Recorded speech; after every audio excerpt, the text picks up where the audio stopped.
Olá, meus irmãos, boa noite. Mais uma vez estamos aqui para estudarmos a Epístola de Tiago e é com grande alegria e grande satisfação que eu tenho a oportunidade de compartilhar com os meus irmãos a Palavra de Deus.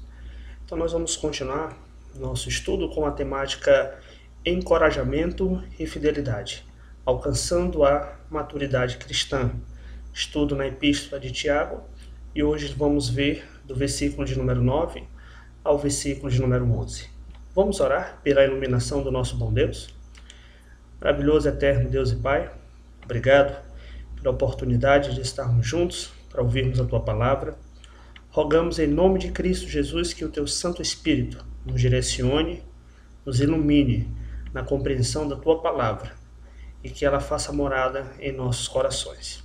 Em nome de Jesus que eu oro. Amém. Pois bem, então chegamos ao nosso terceiro estudo na Epístola de Tiago e vamos à leitura então do nosso texto que vai de Tiago 1, de 9 a 11. Nosso texto então, ele diz assim: O irmão, porém, de condição humilde, glorie-se na sua dignidade, e o rico na sua insignificância, porque ele passará como a flor da erva. E o versículo de número 11 que diz: Porque o sol se levanta com seu ardente calor, e a erva seca, e a sua flor cai, e desaparece a formosura do seu aspecto. Assim também se murchará o rico em seus caminhos. Que Deus em Cristo Jesus nos abençoe através da sua palavra.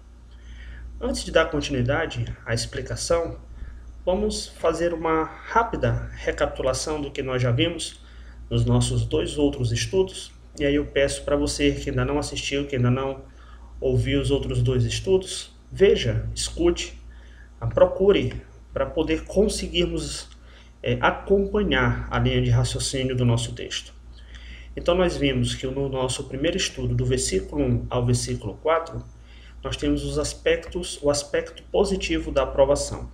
Então Tiago ele vai mostrar que existe um carro-chefe, existe algo que direcione a finalidade da aprovação. Vimos então no segundo estudo, que vai do versículo 5 ao versículo de número 8, Tiago nos desafiando a pedirmos sabedoria para enfrentarmos as provações por meio da oração. Tá? Então nós já vimos o aspecto positivo da aprovação e vimos o pedido por sabedoria para o enfrentamento das provações. Então para hoje, do versículo de número 9 ao versículo de número 11, eu quero trabalhar com vocês o regozijo em Deus. Então nós vamos ver que a posição social, nem as provações, são situações para o verdadeiro regozijo. Então do versículo de número 9 ao versículo de número 11, Tiago ele vai nos mostrar se nós devemos olhar para a posição social, para buscarmos a alegria, para buscarmos o regozijo e buscarmos o conforto, ou existe algo que é muito além da própria posição social, quanto também das provações. Então, olhando agora o versículo de número 9, o versículo de número 9, ele começa com uma expressão que chama a nossa atenção, ou deve chamar a nossa atenção. Tiago começa com essa expressão irmão, né? Essa expressão irmão, ela é um indicativo que o que nós vamos ver no versículo, Tiago está mencionando um grupo específico, um grupo de pessoas que fazem parte da mesma família. E aí já entendemos que Tiago está se referindo então a cristãos, tá? Pessoas que têm a mesma família, pessoas que possuem o mesmo pai, que foram adotados pelo mesmo pai e, consequentemente, que professam a mesma fé. Então ele não está se referindo a qualquer pessoa, ele não está se referindo a qualquer grupo, mas ele faz referência a um grupo específico. Então ele vai mencionar, orientar e direcionar aquelas pessoas que fazem parte da mesma família da fé. Foram adotados pelo mesmo pai, fazem parte da mesma família e professam a mesma fé. Então, esse termo irmão ou irmãos, dependendo de outras passagens, não é meramente um tratamento. Talvez hoje em dia, quando nós chamamos alguém dentro da comunidade cristã, às vezes de irmão ou irmã, está muito mais ligado com uma ideia de tratamento. Ou irmão fulano, irmão Beltrano, ou às vezes até, que é o que me traz mais preocupação, quando nós esquecemos o nome de alguém.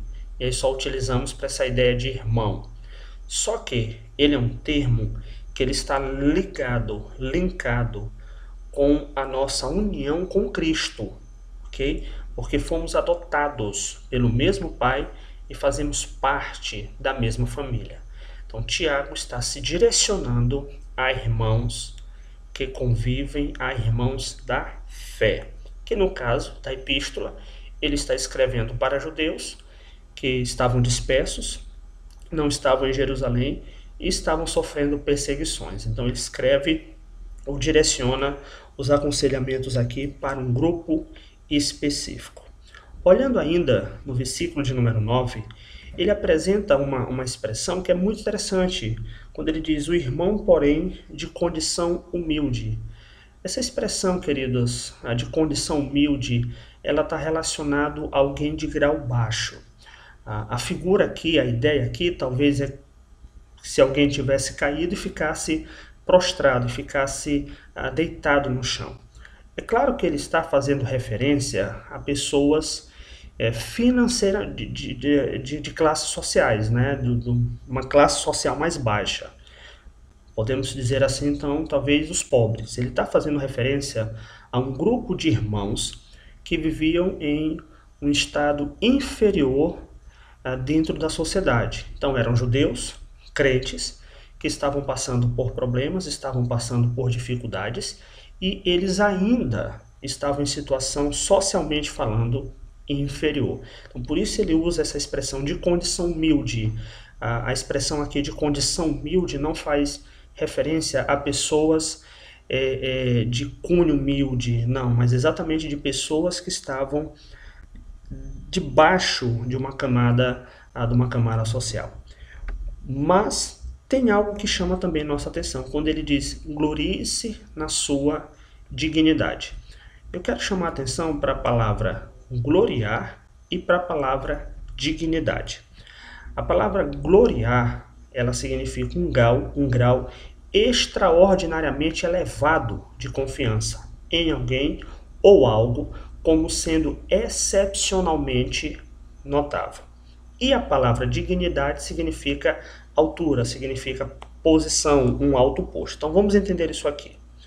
Quando ele traz essa ideia de gloriar, aqui a ideia não é, talvez como nós utilizamos, né, de orgulho, de vaidade, mas ele diz, existe algo na vida de vocês, daqueles irmãos de condição humilde, que deve gerar neles um grau extraordinário, grande, elevado, de confiança, porque existe algo que é excepcional na vida deles.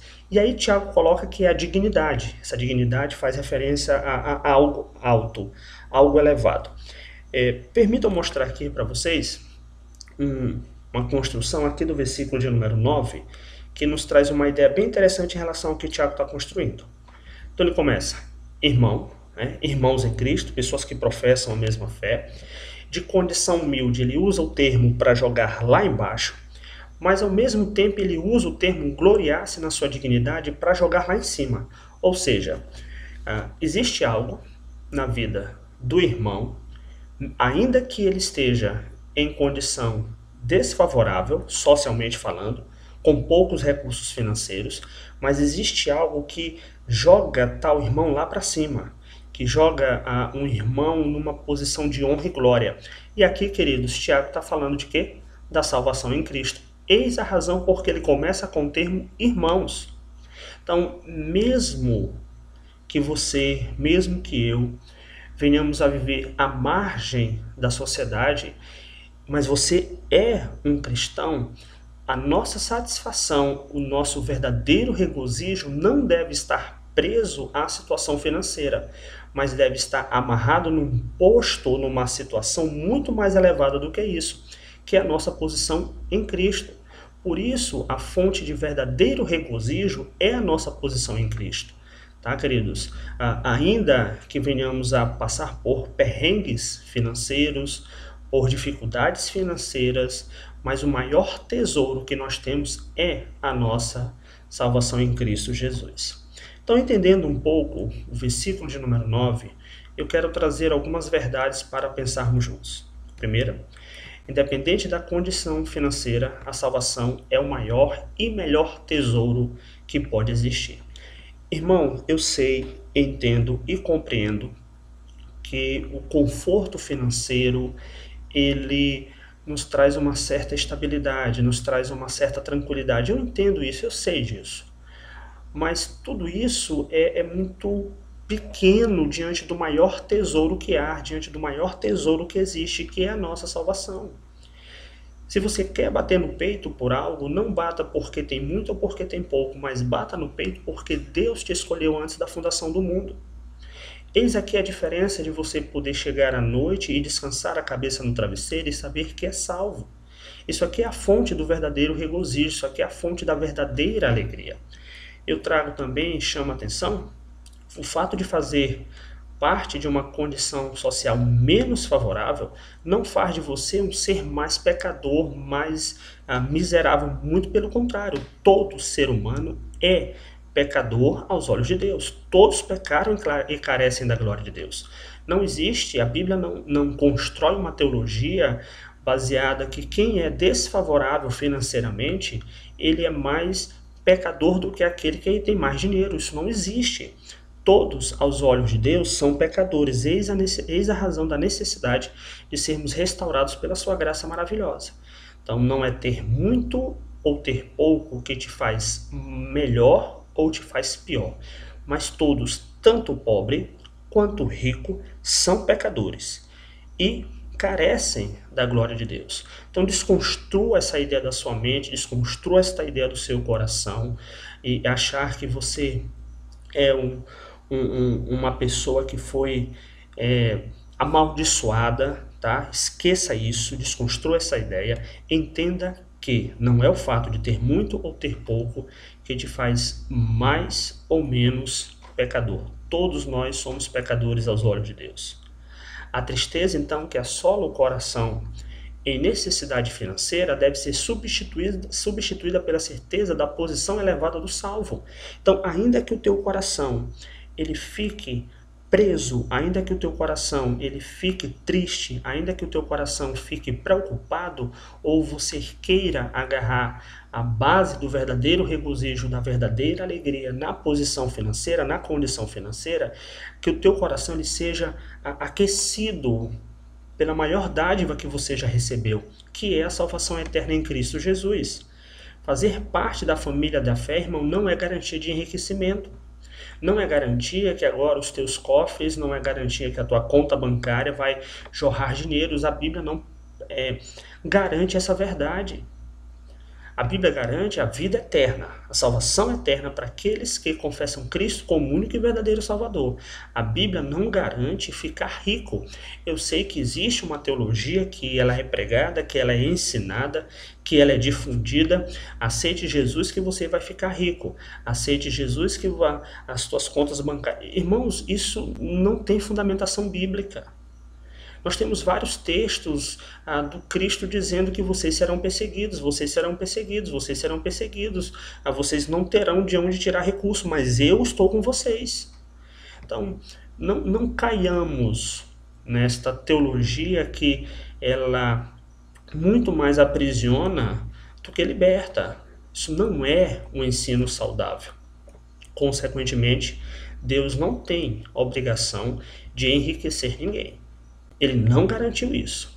Ele garantiu a salvação eterna por meio de Cristo Jesus. Então, queridos, se fazemos parte de uma condição menos favorecida socialmente, mas se somos salvos em Cristo, o nosso verdadeiro regozijo deve estar pautado da nossa salvação. É isso que deve trazer alegria. É isso que deve trazer satisfação. Dando continuidade, olhando agora para o versículo de número 10, quando diz: "E o rico, na sua insignificância, porque ele passará como a flor da erva." A expressão o rico, né? O rico aí do versículo de número 10, ele traz algumas divergências dependendo do teórico. De um lado, nós vamos ter aqueles que advogam que Tiago está falando contra todos os tipos de rico, que ele está condenando a pessoa a ser rica e aprovando a pessoa a ser pobre. Então, é um repúdio, né, uma nota de repúdio que Tiago escreve em relação contra os ricos. Do outro lado, existem aqueles que o que Tiago então está mostrando é que o rico deve focar também na sua posição em Cristo. Assim como o pobre não deve olhar para a sua situação financeira, mas a sua posição em Cristo, o rico da mesma maneira deve olhar para a sua posição em Cristo e não para os seus recursos.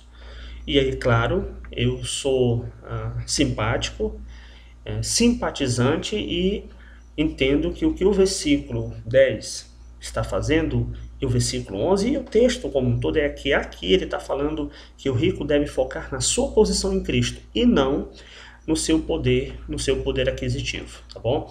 Eis a razão porque eu entendo que o versículo de número 10 ele está desafiando ou chamando a atenção que o verdadeiro regozijo, a verdadeira honra está no posicionamento de humildade, no posicionamento em Cristo.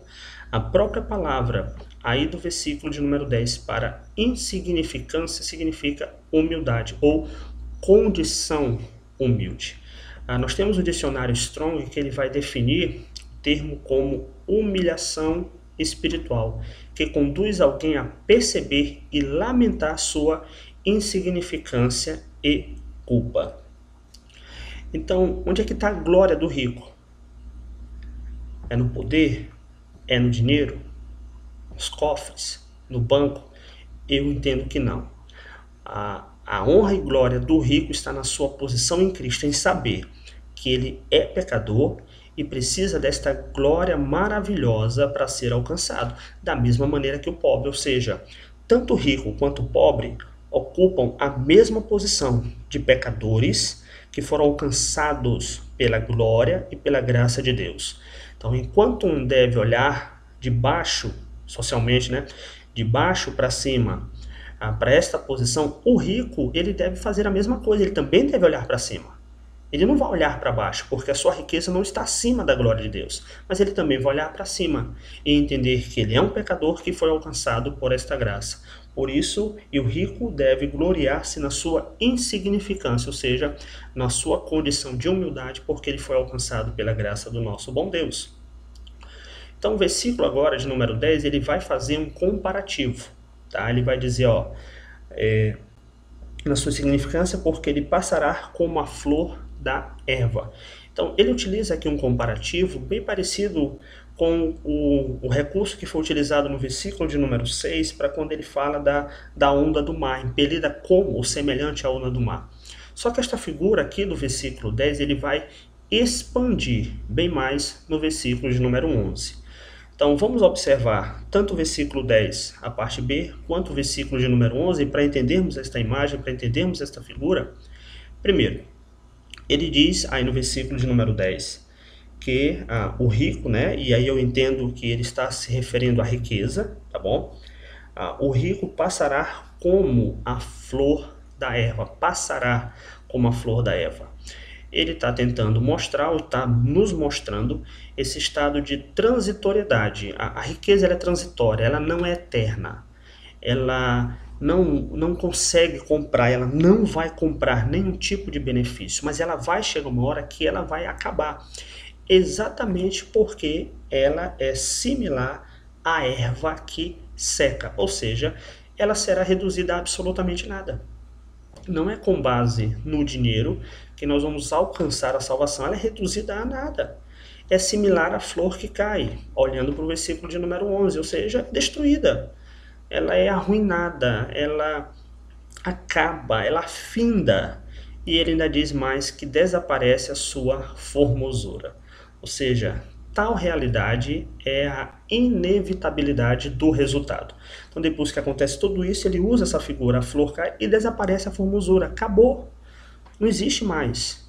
Então, é isso que ele está fazendo referência com a ideia da riqueza, a natureza ilusória das riquezas.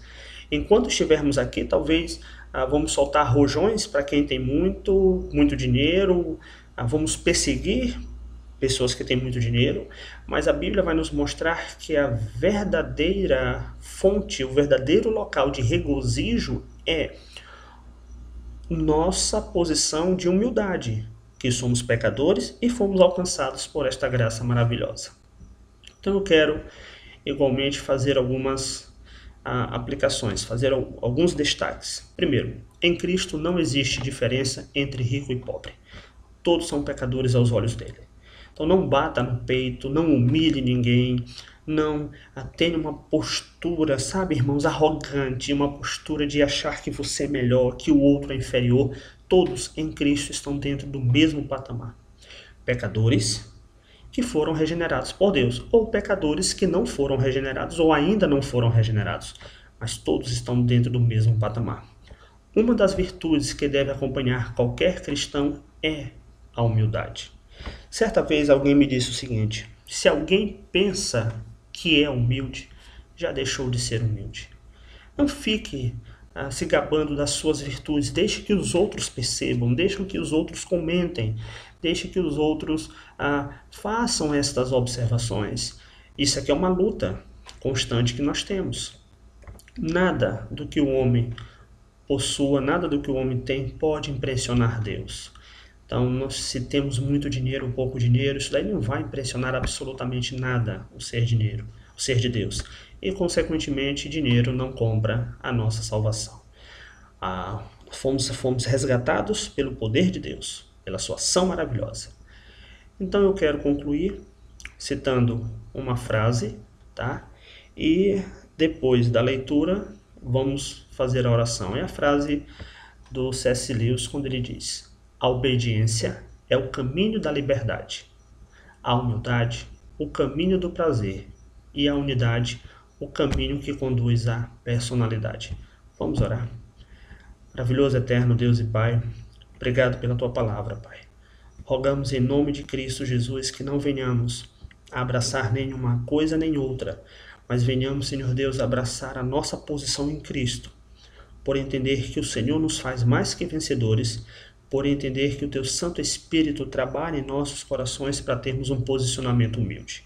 Então direcione a vida do meu irmão e da minha irmã. Em nome de Cristo Jesus que eu oro. Amém, Pai. Então, queridos, muito obrigado. Que Deus em Cristo Jesus nos abençoe. Em nome de Jesus, amém.